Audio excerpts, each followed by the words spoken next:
You were taught that feudalism died with castles, crowns, and medieval banners. That history moved forward. That markets replaced monarchs. That freedom replaced hierarchy. But what if that story? This is not a metaphor. It is a structural investigation. In medieval Europe, power was easy to identify. Land was concentrated. Protection was exchanged for labor. Extraction was formalized. You knew who owned the fields. The architecture did not. If you have ever felt that the game was designed before you entered it, that upward movement exists in theory but rarely in reality, that ownership seems permanently out of reach while obligation is constant, then this episode is not entertainment. It is clarification. We are not asking whether feudalism ended. We are asking what it became. The lie of liberation history books framed the end of feudalism as emancipation. Serfs were freed. Monarchies weakened. Commerce expanded. A new era began. But examine the transition carefully and something else appears. When feudal bonds dissolved, land did not disperse equally. It consolidated. Political authority fragmented, but economic control reorganized. The aristocracy did not vanish. It integrated into emerging commercial and financial classes. Titles became less important than asset control. Liberation was declared at the social level. Continuity was preserved at the economic level. The medieval peasant was tied to land he did not own. The modern worker is tied to systems of production he does not control. In both cases, survival depends on access granted by those who hold productive assets. Feudalism did not require castles. It required asymmetry, and asymmetry survived the revolution. The disturbing part is not that hierarchy exists. Hierarchy is natural in all complex societies. The disturbing part is that we were told the old structure disappeared entirely, when in reality it migrated into less visible forms. Once you accept that possibility, every modern institution must be re-examined. When land was power, and why that matters today in the medieval world, land was not just property. It was production, food, taxation, housing, law, and military strength condensed into soil. Whoever controlled land controlled survival itself. Titles were symbols, but acreage was authority. A peasant did not lack ambition. He lacked ownership of the productive base. His labor increased the value of land he would never inherit. Mobility was rare not because talent was absent, but because access to assets was restricted. This is where the illusion begins. We are told that modern economies replaced land with opportunity, that anyone can rise through skill, intelligence, or risk. But the core variable never changed. What matters is not effort. It is control over productive assets. Today, land has been replaced by equity, capital, intellectual property, financial instruments, and institutional leverage. The form shifted from physical territory to abstract ownership, but the function remained identical. Those who own productive systems accumulate. Those who only access them circulate within the structure. In feudalism, you worked land owned by a lord. In modern capitalism, you work systems owned by shareholders. In both cases, the majority contributes to asset growth they do not control. The uncomfortable question is not whether markets are different from monarchies. The question is whether the underlying relationship between labor and ownership truly transformed, or simply became more sophisticated. Once you see that power has always attached itself to the productive base, you stop focusing on income alone and start examining ownership concentration. And that is where the historical continuity becomes impossible to ignore. The enclosure blueprint feudalism did not collapse in a single dramatic revolution. It was redesigned quietly through policy. One of the most important transitions was the enclosure movement in England between the 15th and 19th centuries. For centuries, Common lands allowed peasants to graze animals, gather wood, and sustain themselves independently of total dependence on a lord.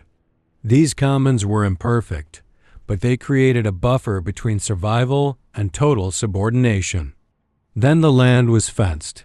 Through parliamentary acts and legal restructuring, shared fields were privatized. What had been collectively accessible became exclusively owned. Peasants who once sustained themselves were displaced. Some became wage laborers. Others migrated to cities.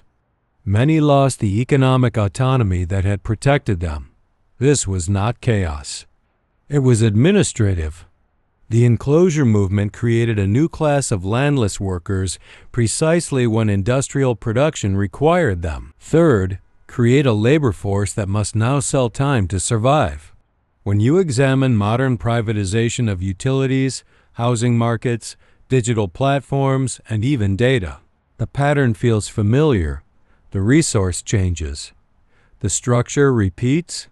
Feudalism did not need chains once fences were enough. And once the commons disappeared, dependency became permanent. The birth of permanent debt after land consolidation came something more powerful than territory: credit. In the late medieval and early modern period, European monarchs began financing wars and state expansion through borrowed capital. Italian banking families, Dutch financiers, and later the Bank of England formalized a new structure. Rulers no longer relied only on taxation from land. They relied on debt markets. This changed everything. Power began shifting from visible sovereigns to invisible creditors. Kings still wore crowns, but financial houses held leverage. A ruler who defaulted lost credibility, trade access, and military capacity. Debt became discipline. What began as temporary wartime borrowing evolved into permanent sovereignty. Extraction no longer required soldiers at your door. It required accounting systems and enforceable contracts. The population funded the interest. Taxes serviced bonds. Wealth flowed upward not through medieval dues, but through structured financial returns. The monarchy appeared weaker. The financial architecture became stronger. This is where feudal logic merged with modern finance. Control no longer required ownership of land alone. It required ownership of debt. And debt, once normalized, does not disappear. It compounds. The shift from land to ledger, once debt became institutional, power no longer needed soil. It needed records. By the 18th and 19th centuries, wealth increasingly migrated from territorial dominance to financial abstraction. Balance sheets replaced borders as the true maps of influence. The battlefield was no longer a field. It was a ledger. Ownership detached from geography. Shares could be held in one country while assets operated in another. Capital could move faster than armies ever could. Influence became mobile. This transition made hierarchy less visible and more resilient. In medieval structures, power could be identified physically. Castles burned. Lords were overthrown. Land could be seized. But when power resides in contracts, debt instruments, and equity positions, it becomes harder to confront. You cannot storm a spreadsheet. The ledger system allowed control without physical presence. If you owned the financing of a venture, you influenced its direction. If you controlled the credit, you shaped the expansion. Financial ownership quietly replaced territorial command. The modern asset holder does not need to rule publicly. Returns are extracted automatically through dividends, interest, and capital appreciation. No proclamation is required. This is the refinement of feudal logic. Instead of controlling peasants tied to land, you control capital tied to productivity. The structure no longer depends on visible domination. It depends on systemic participation. And once wealth is stored in ledgers rather than land, hierarchy becomes scalable. Industrial feudalism, when the Industrial Revolution accelerated, the enclosure movement had already displaced rural populations. Now industry absorbed them. Factory towns emerged where housing, wages, and even food stores were controlled by the same industrial owners. You were no longer bound to land, but you were bound to payroll. In feudalism, the lord owned the land and the mill. In industrial society, the capitalist owned the factory and often the town. Dependency did not vanish. It shifted environments. Wages created the illusion of independence. You were paid for labor, not tied by birth. But the productive asset remained elsewhere.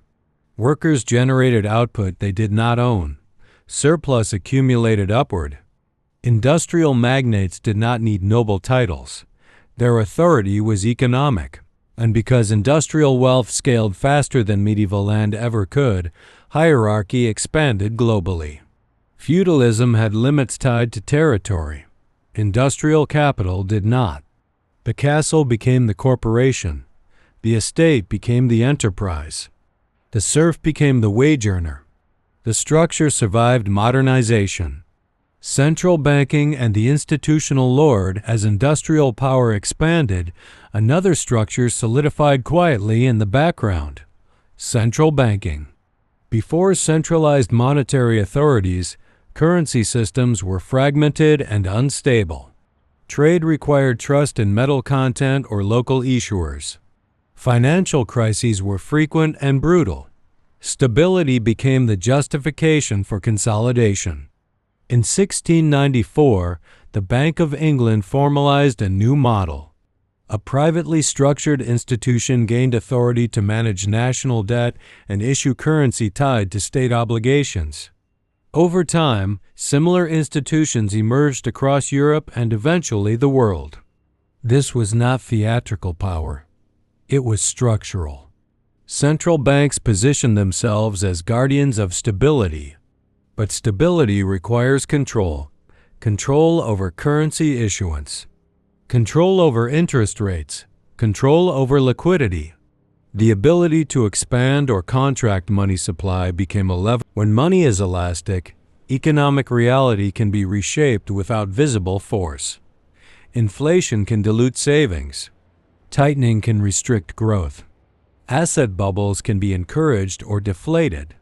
These are not conspiracies. They are mechanisms. The modern citizen does not see the chain. He sees prices rising, mortgage shifting, markets moving. But the framework that governs these shifts operates above individual influence. The institutional lord does not demand tribute directly. The system adjusts conditions, and tribute flows automatically through interest, valuation, and currency cycles. Power no longer needs a throne. It needs monetary authority. The psychological conversion of the serf feudal control was visible. You knew your position. You knew who owned the land. You knew what you owed. Modern hierarchy required something more sophisticated. It required belief. As industrial and financial systems matured, coercion became inefficient. Asset classes compound for those who already possess them.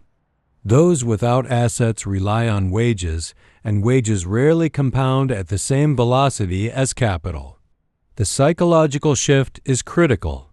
In feudalism, resistance was rational because subordination was explicit. In modern systems, resistance feels irrational because participation feels like opportunity. You do not feel extracted from. You feel included. This is the refinement of control. Obligation disguised as ambition. Dependency framed as career progression. Structural asymmetry hidden behind motivational language. The modern serf does not see himself as constrained. He sees himself as temporarily behind. And as long as the belief persists, the structure remains stable. Feudalism never ended. It learned your name. Every structure examined in this video shared one feature with the system it supposedly replaced. The productive asset remained elsewhere. The labor flowed toward it. The surplus accumulated above it. The names changed. The architecture did not. Feudalism did not need castles once it had contracts. It did not need lords once it had ledgers. It did not need chains once it had credit. You were never told this. Not because the records do not exist, because a population that understands the architecture of the system it inhabits is a population capable of engaging with it differently. That engagement has never been in the interest of those who benefit from the current configuration. This channel exists for one purpose: to show you what was done, by whom, and what the records say about why. If that is the analysis you came here for, subscribe to Hidden Finance. Like this video. The next one begins where this one ends. The castle is still standing. Now you know where to look for it.